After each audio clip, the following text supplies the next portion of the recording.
Welcome to Narcissist Apocalypse, everyone. I am Brandon Chadwick, and today we will be doing a follow-up episode to our survivor story with Pierre. It was an older story that we re-released, and Pierre's story is about psychological abuse. It's about what happens when someone enters your life looking like they're caring, they're helpful and loving, and then slowly turns Pierre's empathy, your patience, and your identity against you. And it's about what happens when the relationship stops being a place where you can be yourself and it becomes a place where you are constantly trying to prove that you yourself are not the problem. So today we are going to be talking about intermittent reinforcement. We're going to be talking about the power of we, triangulation, identity erosion, and the fear, obligation, guilt, and shame that kept Pierre stuck in this relationship. But before we get to any of that, if you want to be a guest like Pierre was on our Survivor Story episodes, go to our website at narcissistapocalypse.com, click on the guest form button at the top of the page, fill out our form, and then press the submit button. Also, we have a newsletter, and our newsletter has workbooks from our Survivor Story episodes attached to them. They're all free, plus reflections of that current week's episode as well. You can sign up for that at narcissistapocalypse.com. It is all free, and we have a support group. And if you want to join our support group, we have Zoom meetings every Wednesday night, Thursday afternoons, and Saturday nights, and we have forum boards for you to post on to get the validation that you need from survivors just like you, and you can find that as well at narcissistapocalypse.com. So for those of you who have not heard Pierre's story, Pierre met someone who came on strong, and she was really kind to him. She cooked for him. She helped him. She connected with his child. And Pierre thought she was perfect. And he says that a lot early on in this story. And Pierre responded by being really good back to her, because who wouldn't, you know? And in Pierre's story, once the attachment deepened, the dynamic changed. The abuser became more controlling, more demanding, more critical. She began shaping his decisions, taking over his environment, pushing his boundaries, and making him feel wrong in more and more areas of his life. His body was criticized, his communication was criticized, his parenting was criticized, his spending was criticized, his judgment was criticized. And because these things happened alongside moments of affection and apology and a future, Pierre worked toward fixing the relationship because he believed the lies that he was being told and that he was a bad person, even though he wasn't. And at one point, Pierre became so turned around that he called his exes to apologize because he thought maybe he had always been the problem. And that is one of the clearest examples of what this psychological abuse can do. It can take your attention off the person who is harming you and then redirecting it back into self-blame. And as time went on, these issues still persisted until one day, and on this specific day, Pierre's ex made a comment about Pierre's son being hers, and that was the end of that. That comment went so far over the line, as Pierre's son already had a mother. Even though they weren't together anymore, his child still had a mother, and it was a real big moment of clarity that Pierre needed to say, no, not today, this is over. And Pierre moved out, and that began the process of talking to his ex less and less over time. And even though he still kept in contact with her due to the trauma bond having a slight hold still, as the intermittent reinforcement here did a really good job on him, the communication window at that point started getting smaller and smaller.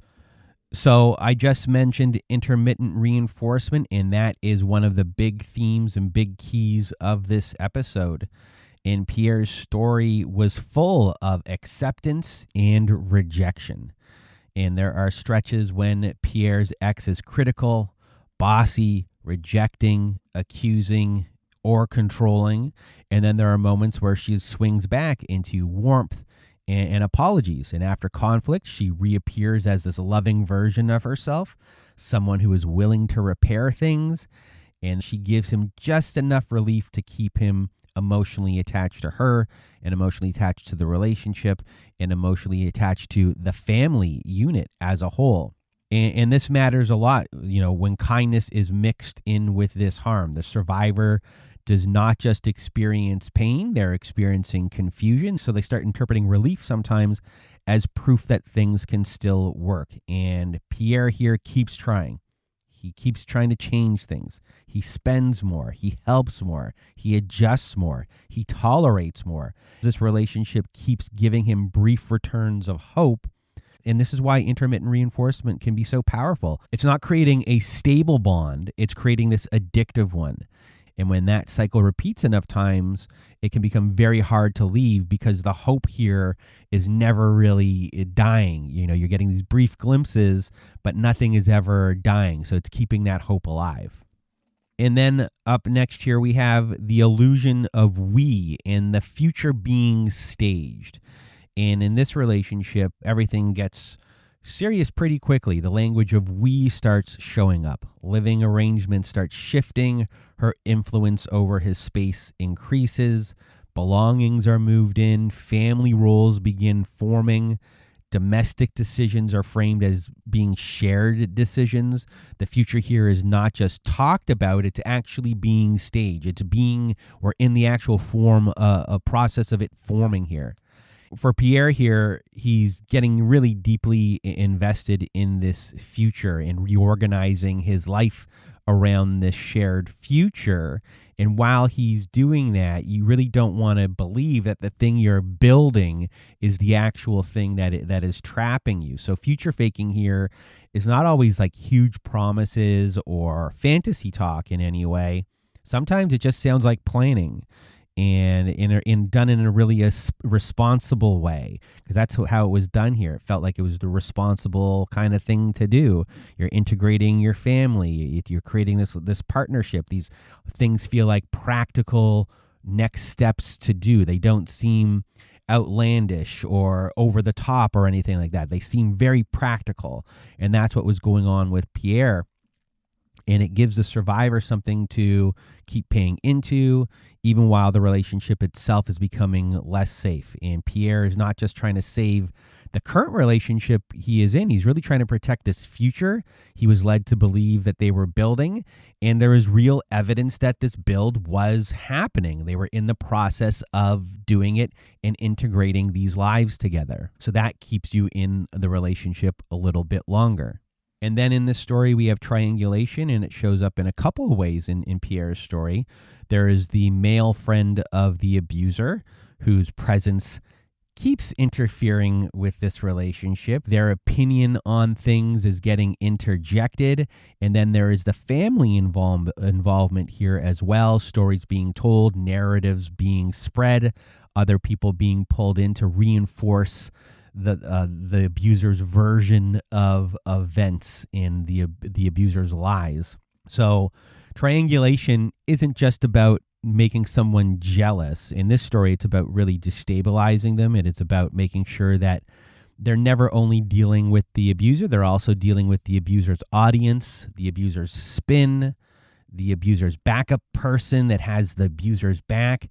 And it's really creating the abuser's emotional infrastructure as the infrastructure of this relationship.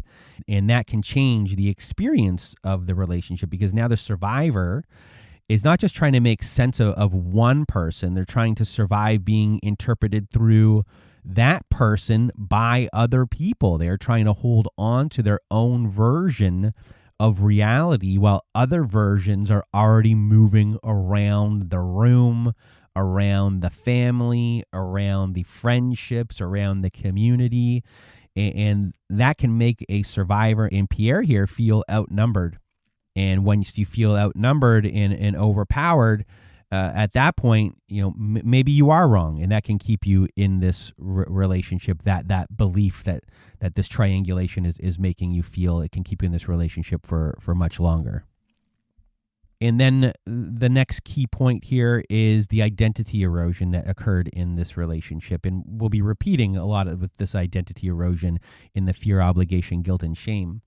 But Pierre does not just describe a conflict in this relationship. He's really describing a complete disappearance of who he is, and others in Pierre's life will notice this complete disappearance as well. He stops being himself. He stops doing the things that normally ground him.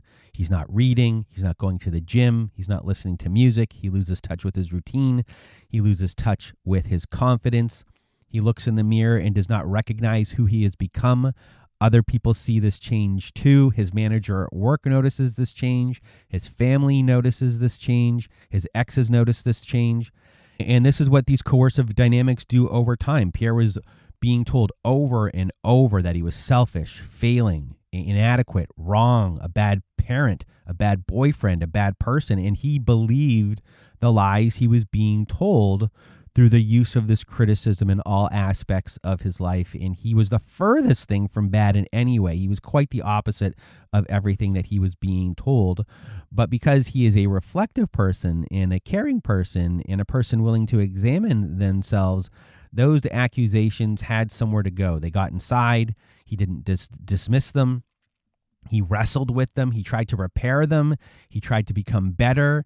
And this is exactly what made the manipulation here more effective and kept him in this relationship for a very long time. So those are the big takeaways from this episode. And now we're going to move into the fear, obligation, guilt, and shame of Pierre's story.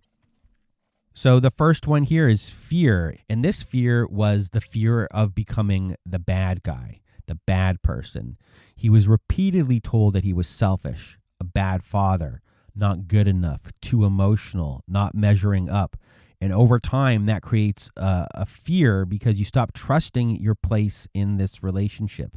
You start worrying that maybe you really are the problem. And with Pierre here, this fear really does become a reality in itself because it starts to get weaponized. Pierre describes this moment where his abuser tells family members that he tried abuser. That's terrifying. And once someone shows that they can remake a moment and position you as this dangerous person, fear here becomes a big part of this whole structure. And this fear became quite big and kept Pierre in this relationship for a long time to figure things out. And then there's the obligation of Pierre's story. And this is all through his story. And Pierre hears about his ex's painful past. He hears about her struggles. He hears about her sick father. He sees someone who presents herself as being burdened and harmed and let down by others. And he responds by stepping in. He wants to help. He wants to be the good man in her life. He wants to be different from the people before.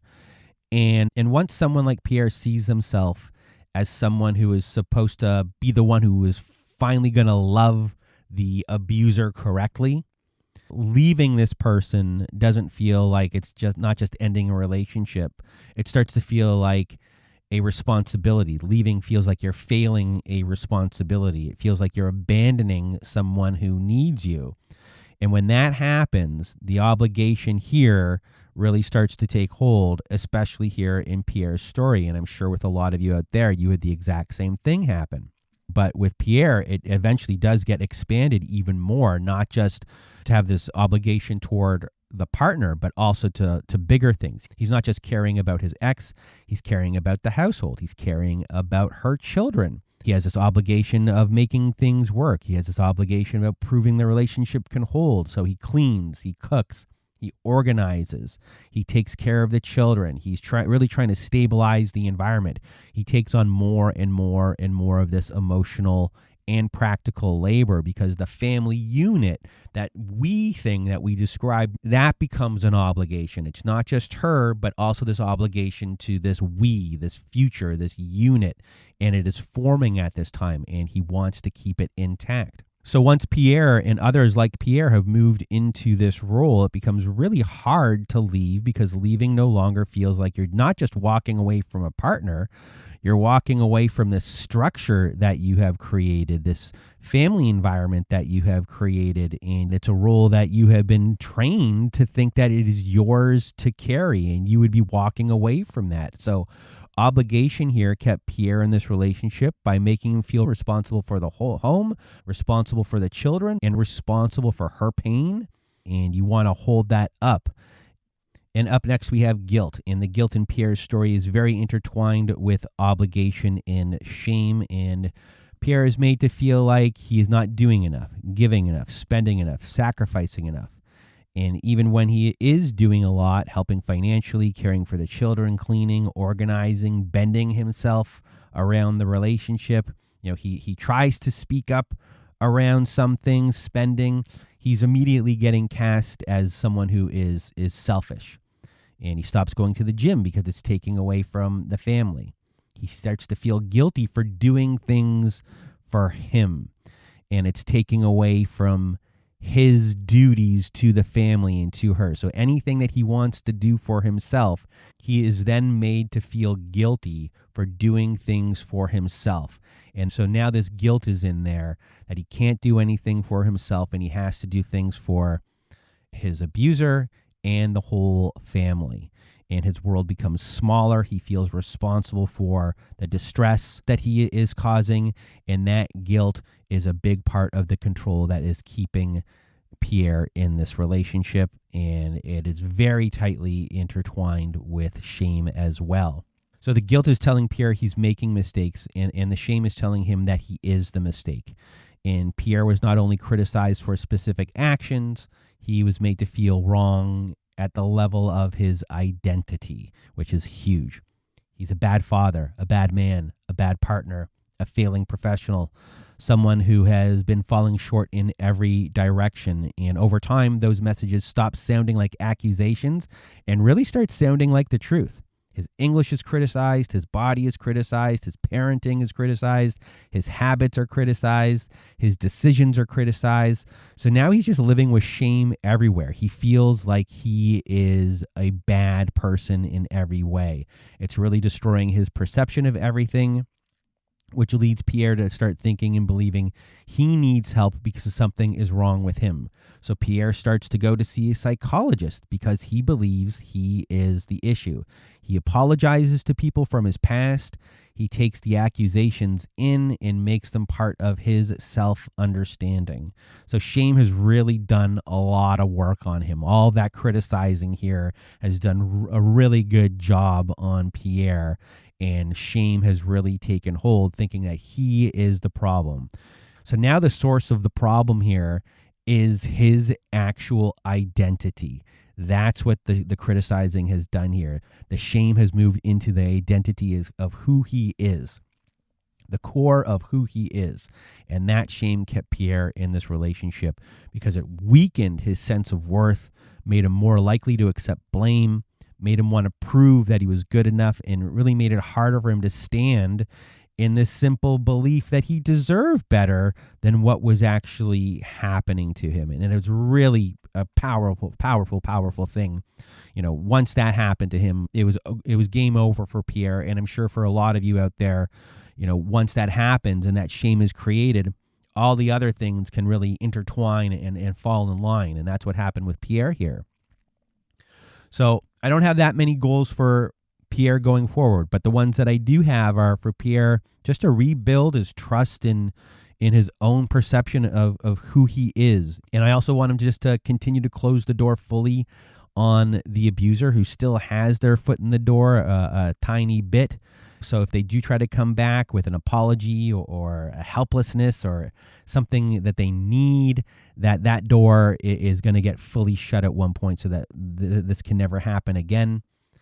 And I want Pierre to do the things that made him full and alive before the relationship began and then some, and also just to reconnect with family and friends and be in that environment for a while where there is love, there is trust, and people who know who he is so he can get that feeling back inside of him. And I hope all those things for you out there as well who are going through the same things. So hopefully this follow-up episode to Pierre's story helped you understand your situation more, especially if you stopped, recognizing yourself in your relationship and your identity was eroded and attacked. And you can see how the shame really transformed everything and how criticism can really do a number on your internal world, which sets the stage for so many different types of abuse. So if this sounds like it happened to you, you still could be confused or exhausted or carrying guilt, living in fear, doing things out of obligation, living with shame. All this was manipulated for you to believe these things or to have these things happen. And you aren't alone. We hear you. and we see you, and what's happening to you is not right. And hopefully you could see some of these things that are happening to you in Pierre's story and in this debrief episode. And hopefully these things helped you in some way today to give you a little bit of clarity. And I'm sending hugs to all. And if you want to be a guest on our show, on our Survivor Story episodes, just go to narcissistapocalypse.com, fill out our guest form, press the submit button. And if you also need support, we have a support group at our website, narcissistapocalypse.com. Click on the support group button. You'll see that we have Zoom meetings every Wednesday night, Thursday afternoons, and Saturday nights. And you can do all of that at narcissistapocalypse.com. Plus, you can sign up to a newsletter there as well, too. And that is it for this episode. And I hope you have a good night.